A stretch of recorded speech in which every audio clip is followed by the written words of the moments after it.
Let's talk some politics. The Anambra governorship election is coming up on November the 18th, which is less than a month away. And the electoral body has informed us that the candidates are putting finishing touches to their preparations to ensure that the elections are credible. And it is actually kudos to everyone who's taking part in this election that so far, touch wood, everything has been peaceful. Right. To look at that with us this morning, it's my pleasure to welcome the Senior Special Assistant Media to the Anambra State Governor, Mr. James Eze.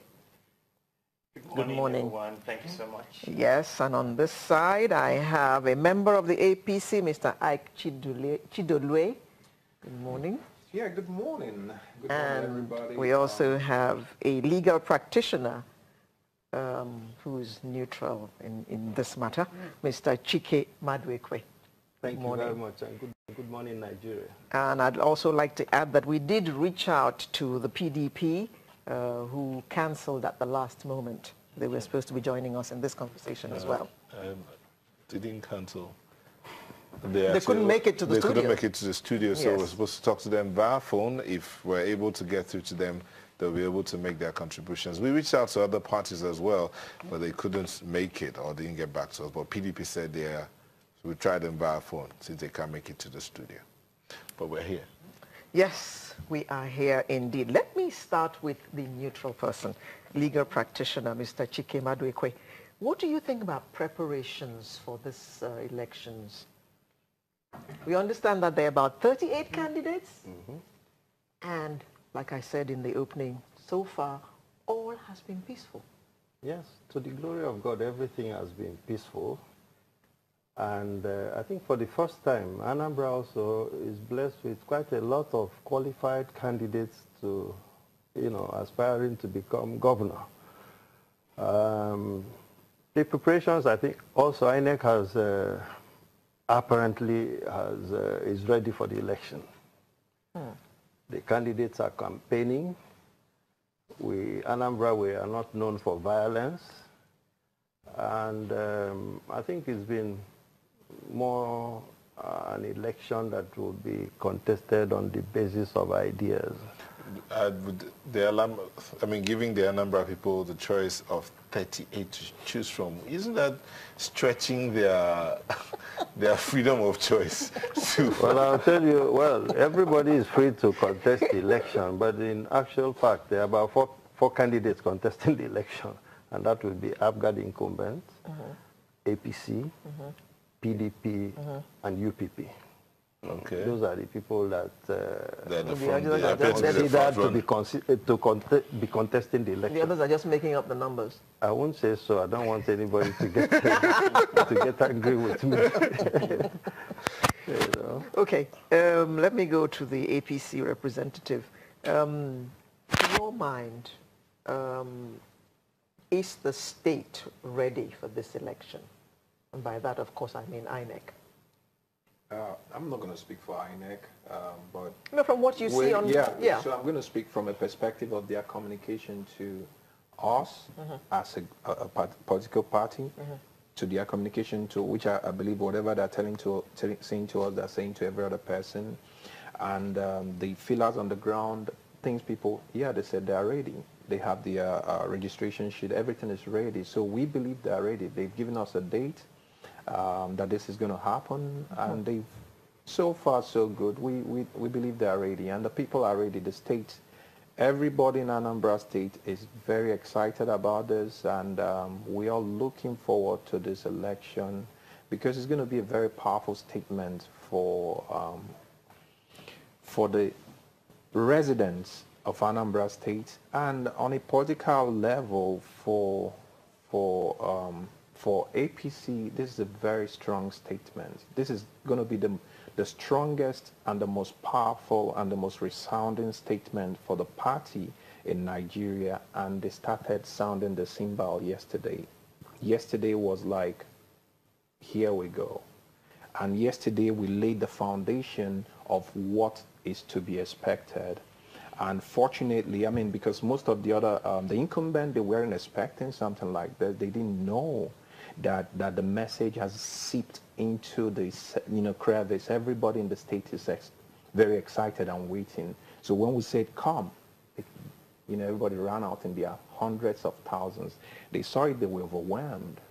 They were overwhelmed, and the same way is going to happen on the 18th. It's going to be in politics or in campaign, momentum is everything.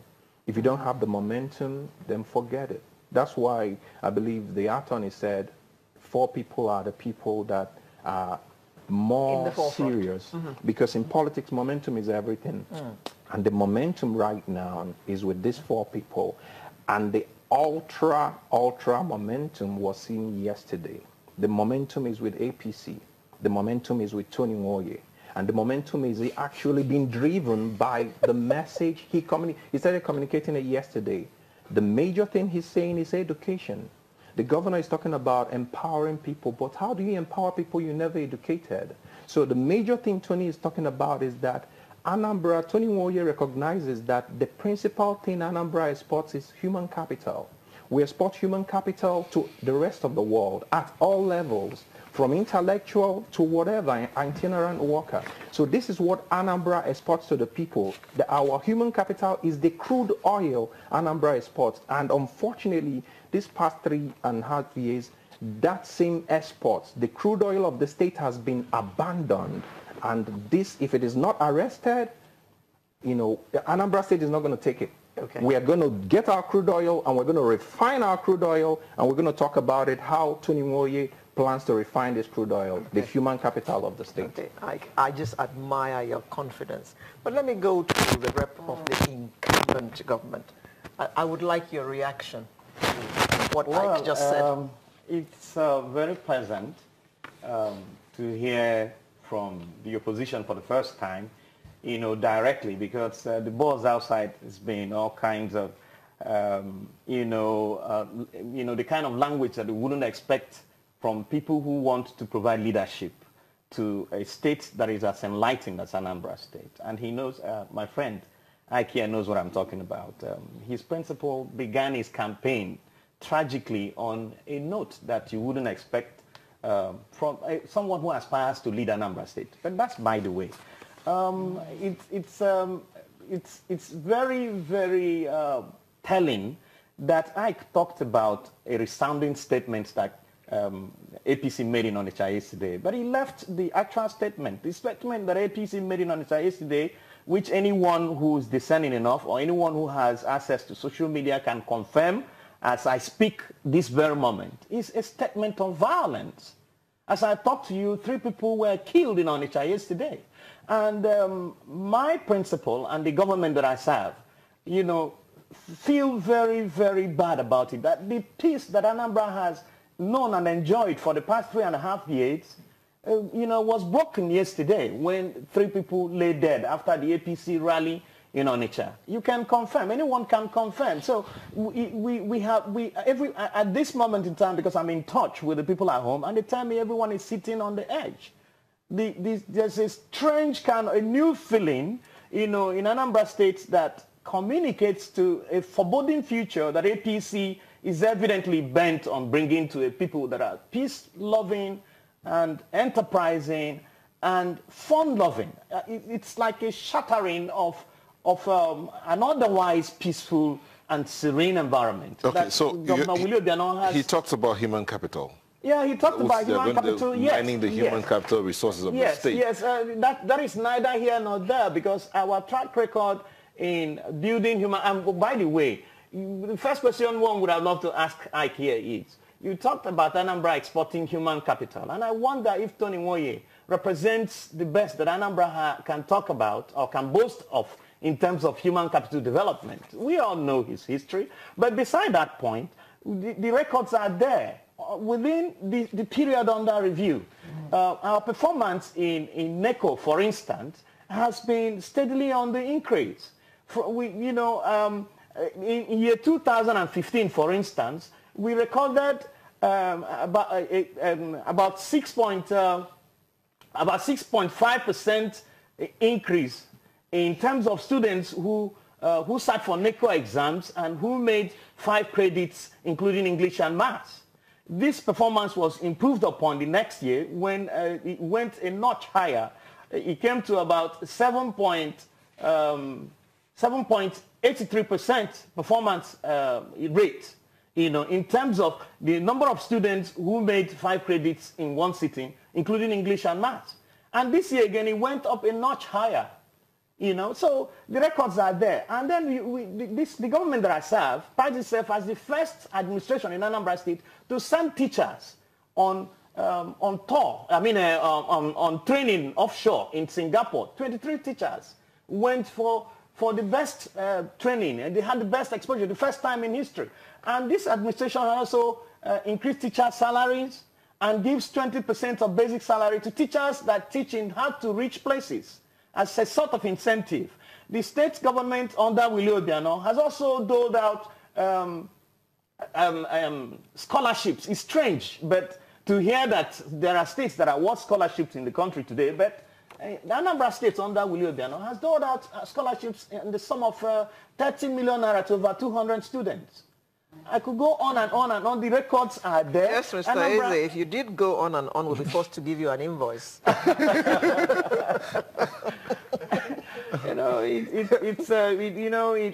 could be a little, it gives a little comic relief to actually hear, the opposition talk for the first time about human capital. And we know what they represent. They don't represent the development of the human mind. We know the destructive part that they bring to the bargain. And that's what everybody in Anambra State is sitting on an edge where I want to resist them and say, look, take your violence somewhere. Mr. Eze, we would take a moment. When we come back, we'll hear from Ike and the legal practitioner. Let's know what the people are feeling while the parties are still having their conversations. We'll be back shortly. Don't go away. Welcome back. We still have guests in the studio, and we're talking about preparations for the Anambra elections.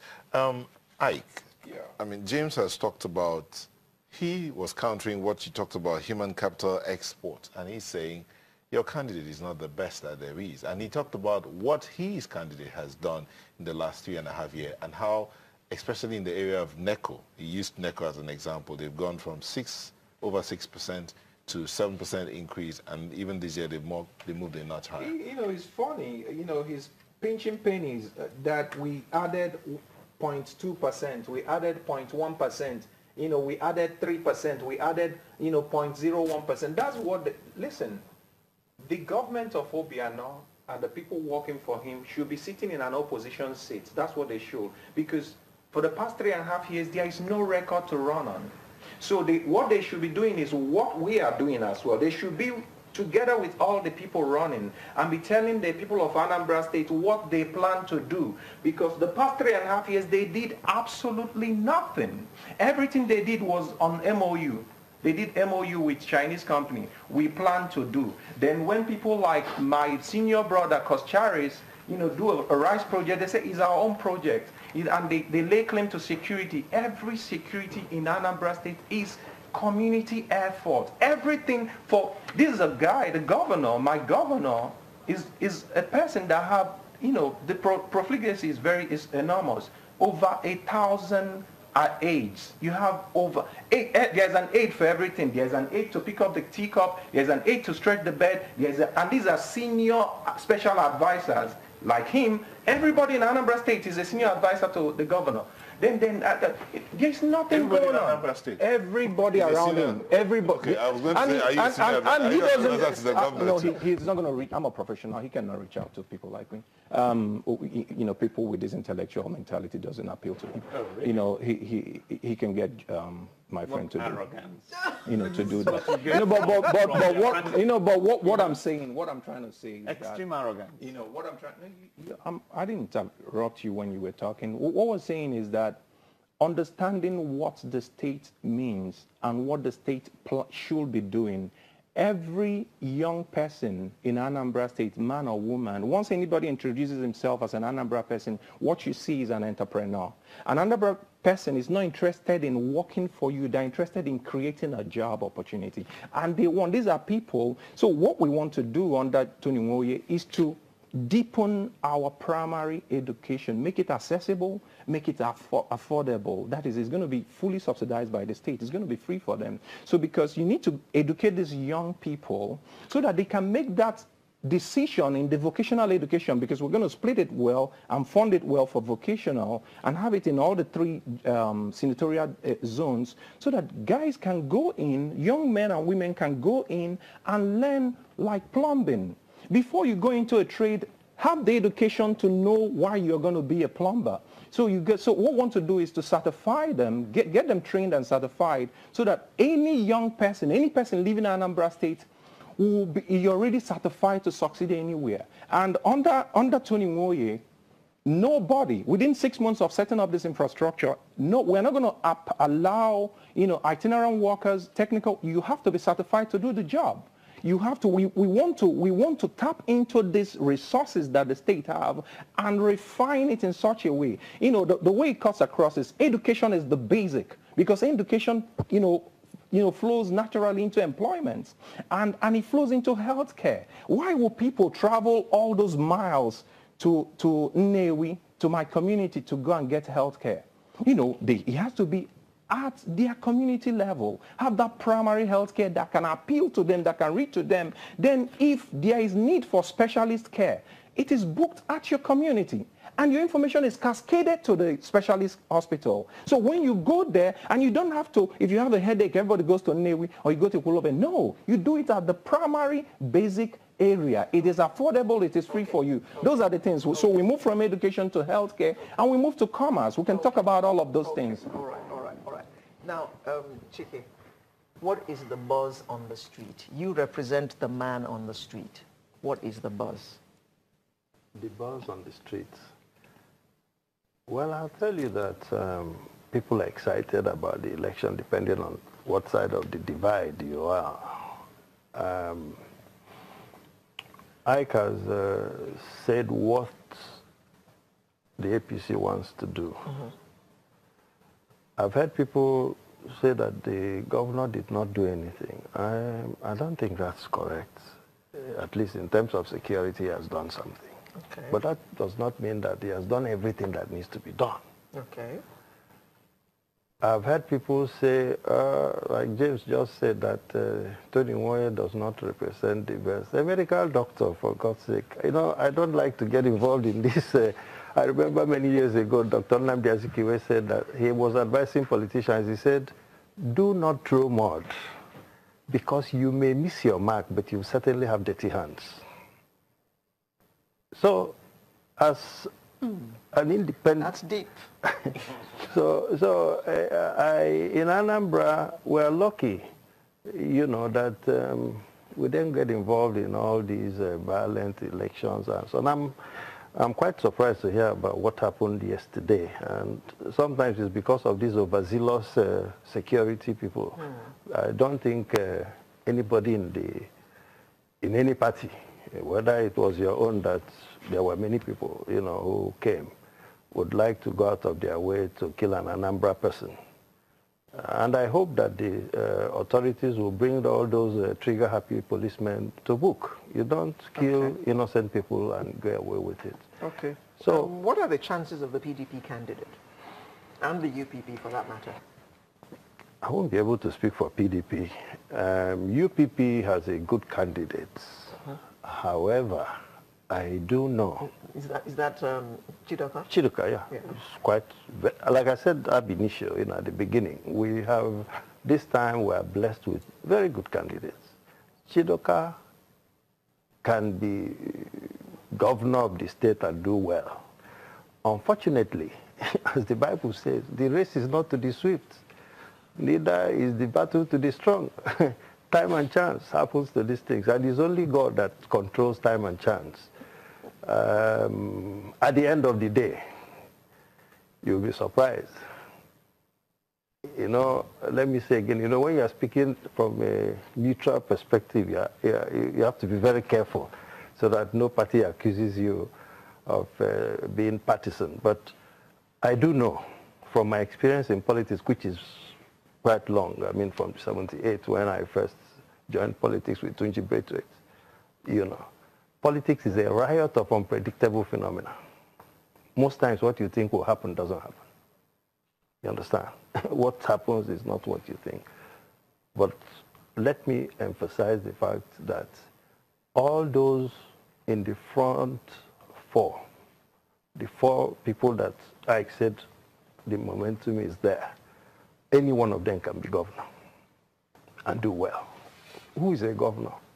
A governor is just a manager of materials and resource, human capital, and so on and so forth. And then you mobilize the state to achieve the best for the greatest number. You said you can't speak for the PDP. I understand we have Mr. Okemo Aro, who is the Director General of the... No, Director of Communications. Director of Communications of Bazi Campaign Organization. Mr. Aro, what's the PDP stand as regards to elections in Anambra? Well, the stand of the PDP is that we have done all that is necessary for us to win. Our party has concluded our primaries and we've chosen our candidate. We've flagged off our campaign, and our candidate is now on the trail, telling the people of Anambra State what he's going to do for them. So as I'm talking to you, he's campaigning in our nature, and his campaign is going on well. So are you satisfied with the preparations by INEC? I beg your pardon? The preparations by INEC, you're satisfied with them? Well, so far so good, because we don't work in INEC. INEC has at least been transparent in telling us what they have decided to do. They have given us the voters register or the certified 2 copies of it, and there is no need to second guess INEC at this stage. What we are doing is trying to make sure that our people are represented at the various locations of INEC operation. Okay? Election is a process, it's not an event. So INEC has started. They've given us the voters register. They've told us the way they are going to do it. So far so good. Okay, so I know that your conversation with you might not be that long because you have to move on. Okay, there are those who are concerned that your house, the PDP house in Anambra, is somewhat divided. And why should they even look at the PDP to come in and rule a state when they themselves can't manage their house? So what are you offering the Anambra people? Let me be honest with you. PDP is a very big political party.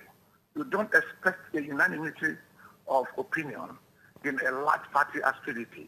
In a place like Anambra, where everybody is as rich as the other person, as intelligent as the other.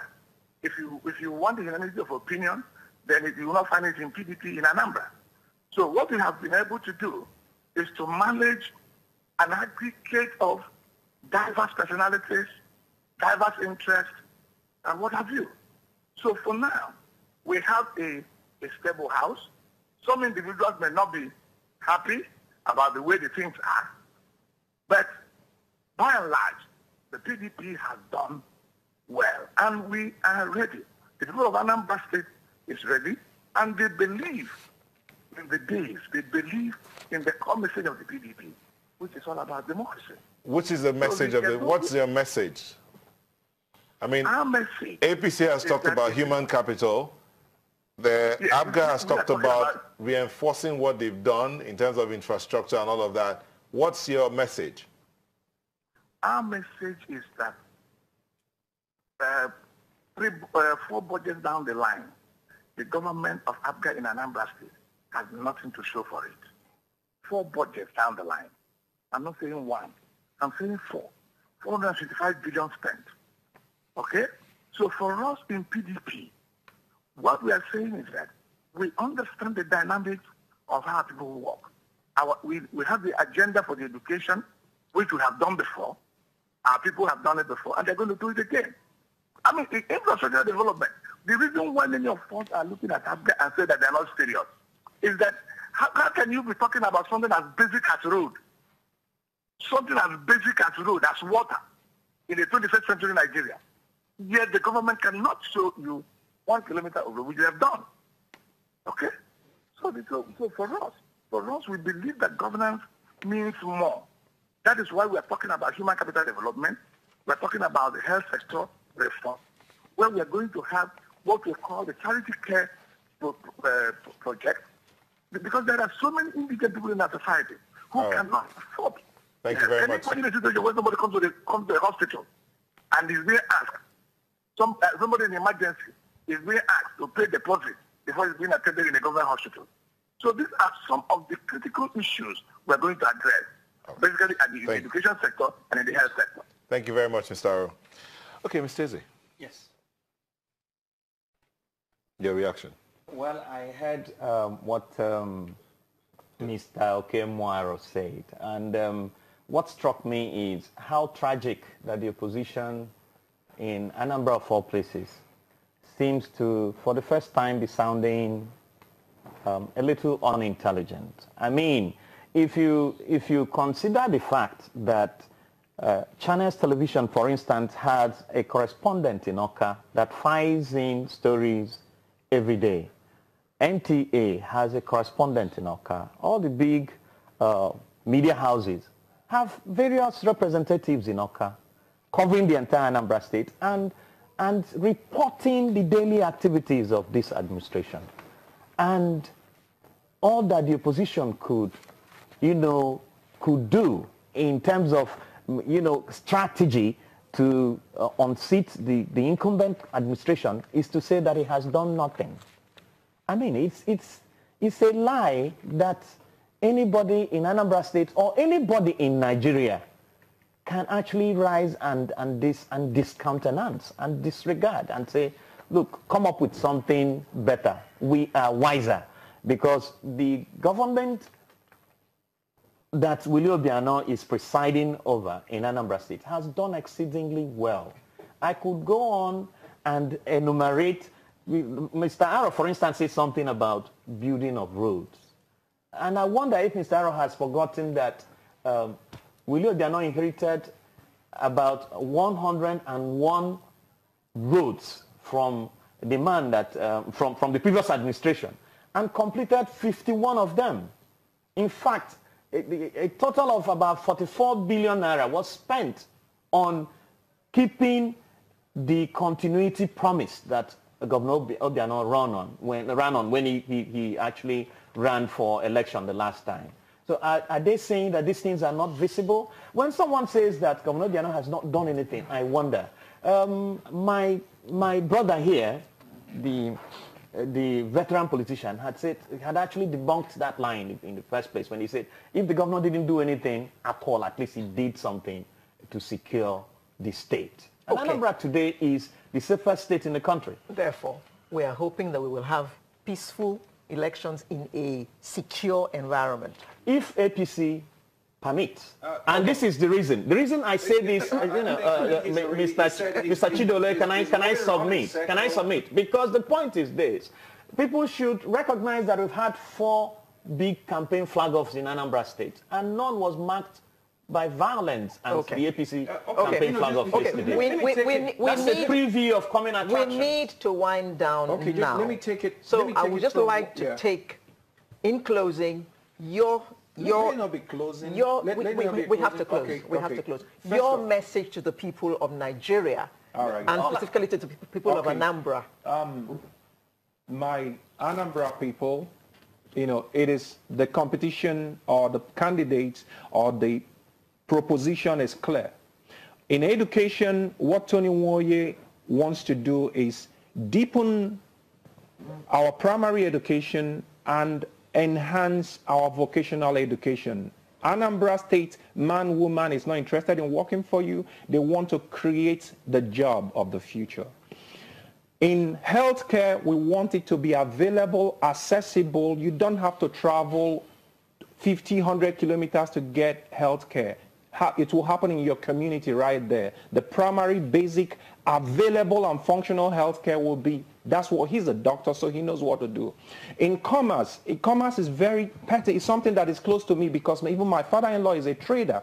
And the average Igbo man, they look at us as traders. So we want to remove the border in trading. And the way we're going to do it, the same way Amazon.com has exploded, becoming one of the first, and Alibaba has become the first and Amazon the second. We want to make Onitsha market to be the next Amazon, like we did the whole, Nollywood. Nollywood exploded in Onitsha. So we want to turn Onitsha market into the next Amazon.com by creating the biggest inventory management system in Nigeria. We're going to do it in Anambra. Okay. So those are the things that Tony Moye is bringing to the table. And my people here, the APGA people, they don't have no record. So they're here to tell you what they plan to do in the next 4 years because they've done nothing. Thank you. Yes, Chike. Yes. Your message to the people of Nigeria and to Anambrarians specifically. Well, for me, Nigeria, the people of Nigeria should have some confidence in Nigeria. We have been having all kinds of